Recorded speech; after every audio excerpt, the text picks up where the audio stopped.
teman-teman melanjutkan diskusi tentang non-IT yang bekerja di beberapa tempat ya. Saya memulai itu karena saya sendiri non-IT. Juga ada beberapa teman yang bekerja sama. Misalnya di awal karir saya, itu yang paling berkesan ya Microsoft karena waktu itu ada kebutuhan tenaga ahli Microsoft.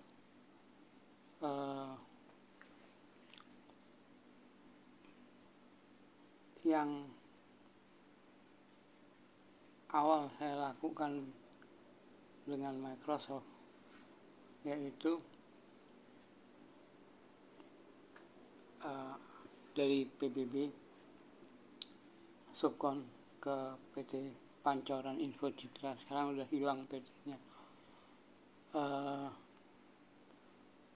Di situ saya mengajar Microsoft SQL Server versi 6 kalau nggak salah. Itu masih zaman Windows 31, belum ada Windows yang secanggih sekarang.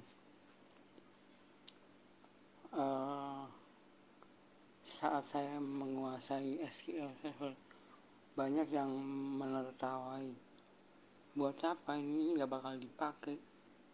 Yang dipakai adalah database engine yang waktu itu punya nama seperti Oracle,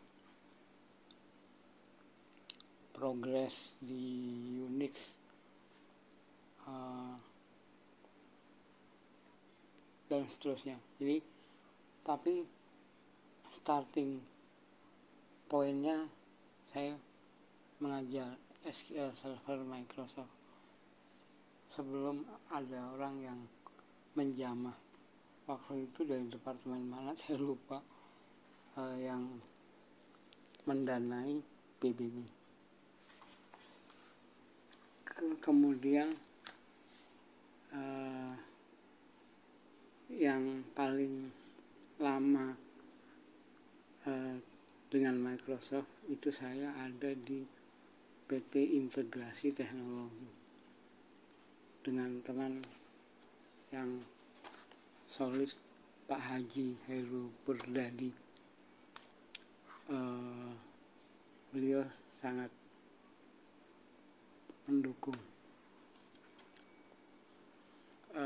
menjadi tim yang kompak. Disitulah kita mulai menguasai Microsoft Windows NT News Teknologi 351.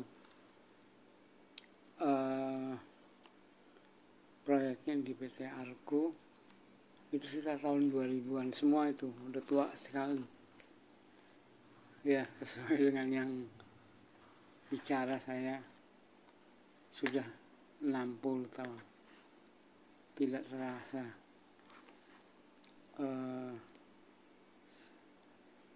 Tapi saya masih ingat karena sedikit ya. Microsoft SQL Server sebagai database engine, Windows NT 351, operating system baru.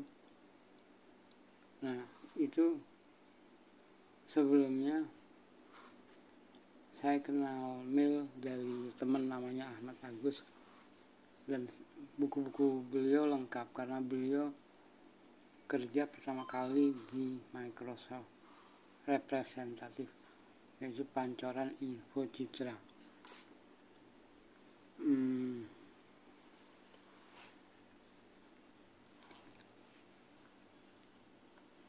Sebentar, agak lupa. Yaitu OS2 itu disebut sebagai cikal bakalnya Windows New Technology. Jadi engine terakhir yang dari Microsoft tidak bisa berkembang lagi Windows 9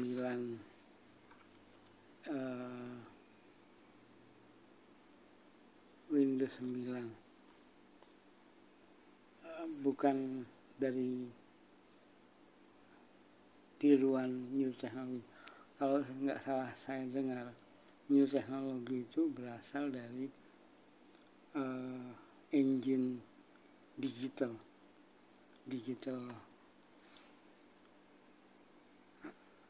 perusahaannya apa ya, terbaik lah engine digital,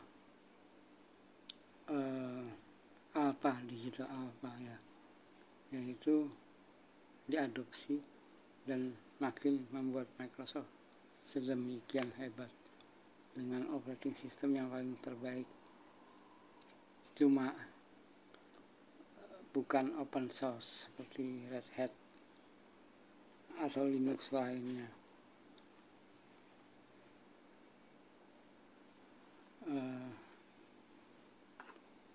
Kemudian bukti lain, saya mengimplementasikan Exchange 55 2 site saja di perusahaan Pengalengan di Darmogot. Awalnya vendor ada yang menyanggupi, tapi ditinggal begitu saja karena konfigurasinya tidak bisa jalan. Nah, saya akhirnya melalui PT Integrasi kita buat jalan. Betapa happy manajer IT-nya yang di perusahaan Pengalengan tersebut. Kemudian saya pernah presentasi di Senayan, Istora Senayan, sekitar 3.000 audiens membahas mengenai Exchange 55. Tapi kerjasama ini berhenti karena integrasi dengan Microsoft. Tidak lagi ada joint partner seperti Microsoft Internet Competency Center.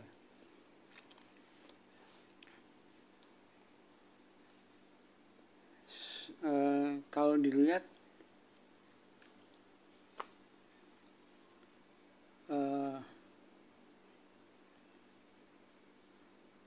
hampir sama semua ya, cara koneksi antar site-nya segala itu perkembangannya memang karena engine baru, Exchange baru yang 64 bit,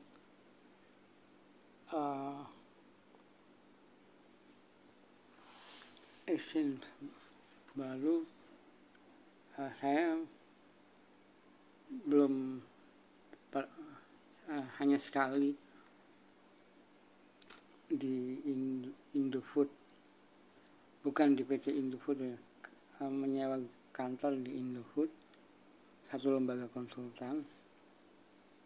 Saya fix dan upgrade baru, Exchange terbaru kalau nggak salah 2010.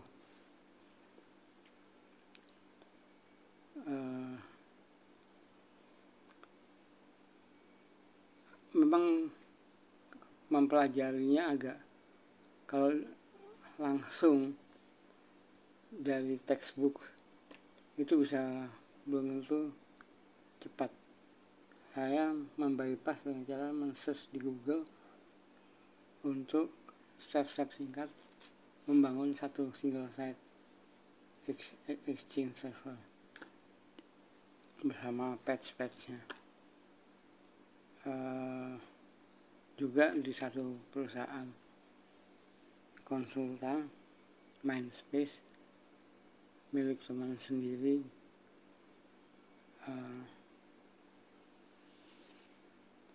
di Menara Duta waktu itu ya.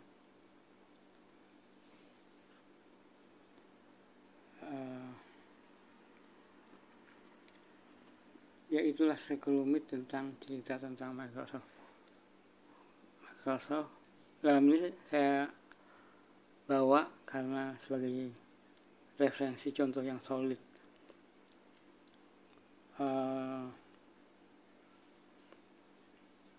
Jadi bingung juga ya,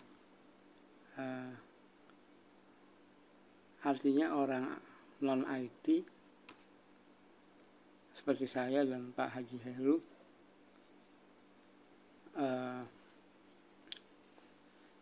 bisa, sedangkan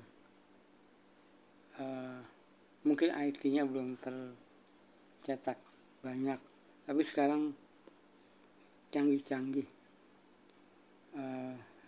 dari lulusan Gunadarma atau BINUS,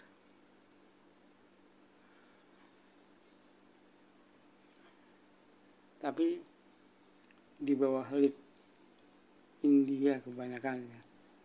Tapi setidaknya bisa komunikasi itu bagus, terutama ada kaitannya dengan proyek kita gitu. Demikian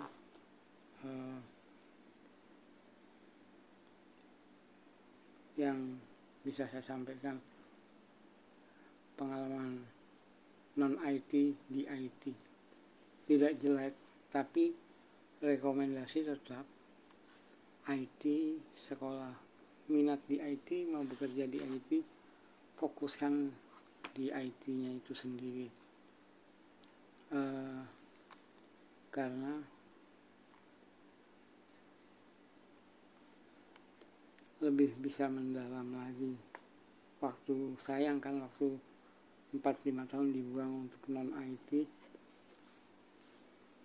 Ya untung aja kalau zaman sekarang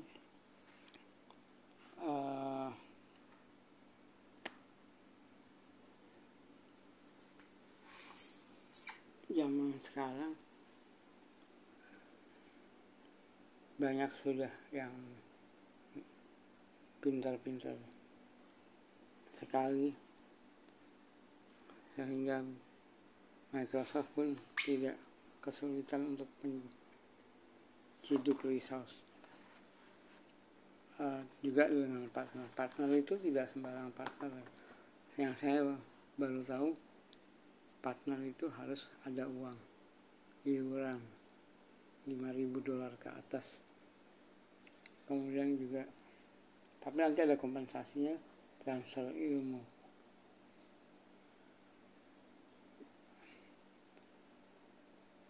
Jangan salah juga ya, masalah sertifikasi itu penting. Untuk menjadi Microsoft partner atau yang lain, itu ada sejumlah fee, terus tenaga ahli yang bersertifikasi tertentu, yang terbaik platinum misalkan harus 5 engineer menguasai ini gitu kan. Nah begitulah teman-teman, semoga pembahasan nanti yang kita akan lanjutkan bisa disambung kembali. Terima kasih.